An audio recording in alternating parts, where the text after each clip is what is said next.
Hey, you guys. So I know it's been a while since I've been back with the following update of my son and him beginning school. Today is Friday, and it's actually the last day of his first week of school. So I'm going to go ahead and jump in and talk about his orientation and so far what his first week of school has consisted of. So if you're interested, definitely stay tuned.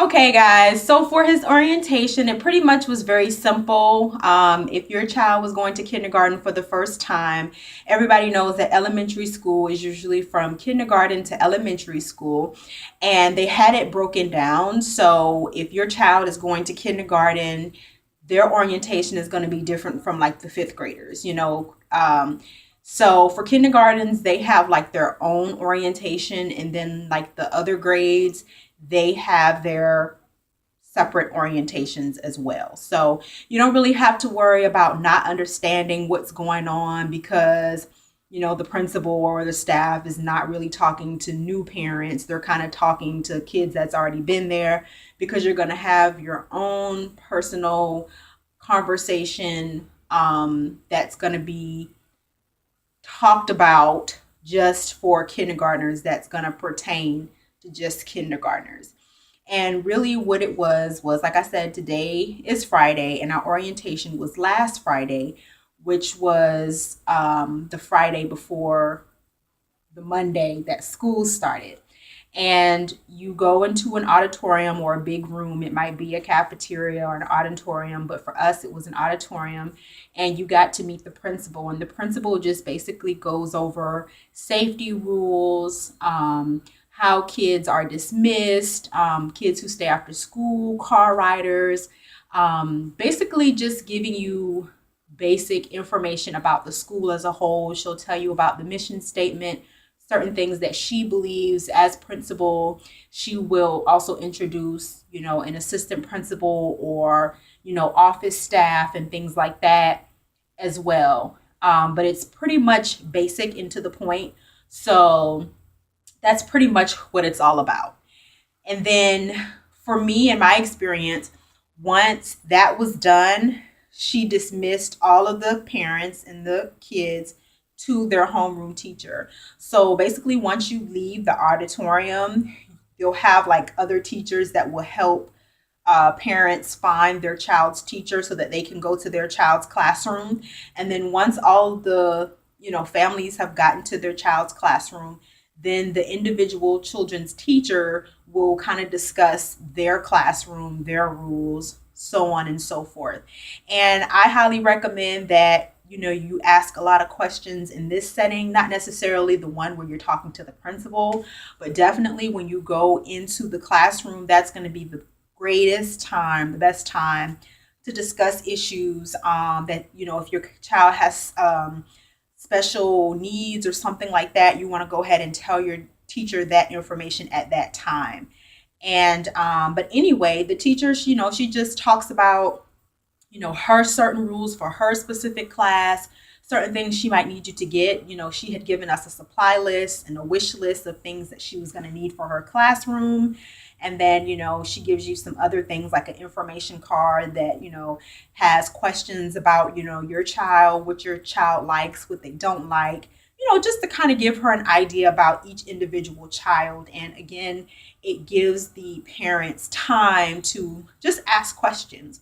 So I definitely, at that time, recommend that if you're an active parent like I am, that you take that time to ask questions. You look around the school, make sure ain't nothing crazy going on. Just become familiar with the other parents and the students, because really you're all going to be a team. The kids and the parents in that classroom are really the people that you're going to be working with. So if you can be close knit to that community within your class, you've already pretty much have gotten to a great start. And that's pretty much what I did. Is, I introduced myself, hi, my name is Shayla, I'm his mom. Ask her certain questions. What are your expectations? How do you do certain things? And usually when a teacher is prepared, she'll give you all of that information in several of the packets and sign in sheets. um, that she'll give you for that day. So, but of course, it depends on the teacher. Some teachers are prepared, some are not. But luckily, mine's was. So she answered all of my questions. She has like a blog spot, so you can definitely reach her in certain ways, which was great. So, you know, so you get all that information. And then the first day of school pretty much consisted of walking them to class, and they allow you to walk them to class all the way up until the fourth day. And so that's pretty much what we did. That was pretty much our routine. I tried to slowly, gradually get him to do one thing at a time. Like, he hasn't yet rode the bus. I don't think he's going to ride the bus for a while. But, that's each family's, own opinion and what you think of that. But, for my child, I just feel like he's not quite ready for that. So, and, I have plenty of time to get him to school, based on my schedule. So every day we took him to school and we walked him to class. And then today, which is Friday, the last day of the first week of school, they will not let you walk the hallways, and it's for safety reasons. They don't want, all kind of random people to be in the school, just for safety reasons, which is something you gotta respect. And it was very sad. Today was the first day I couldn't walk him to class, and you have other teachers and adults, and sometimes even the fifth graders will walk them to class and make sure that they're okay. So that's also another thing, is you want to gradually do things. Like, they gradually, let you walk them to class, and then they'll say, okay, we can't let you do that anymore. And then you can gradually, like, he has to stay in an after school program, because just based on my schedule and his dad's schedule, he kind of has to stay after school for a couple of hours before we get off. But we didn't let him stay the first 2 days. And then, like, the third day, he just stayed for an hour.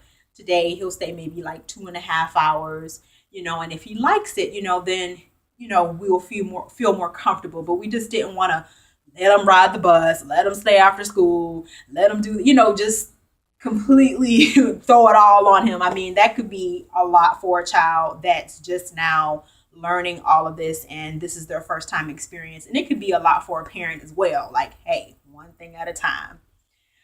So yeah, this week I took off, and it has been more than what I ever imagined it would be, just like emotionally, and just becoming familiar with the different schedules and the different times, from when they start school, from when they end school.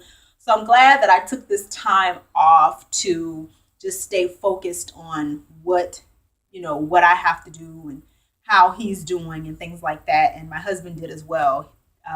Today is actually his first day back to work. But this video is getting kind of long. I hope I've covered as much information that will be helpful to you. If you guys have any other questions, please let me know. Again, my county and how they do things might be different from your county and how they do things. But it's just a brief explanation as to what you might experience and things that I recommend that you do, if your child is starting kindergarten for the first time. But if you have any other kind of suggestions for me or for other watchers, please share those details. Or if you are a pro at this, you have like first and second graders and you know the ropes, definitely share that with me as well as other people as well. Let's connect. That's just my thing. Let's connect. So I will talk to you guys later, and thank you guys so much for watching. Goodbye.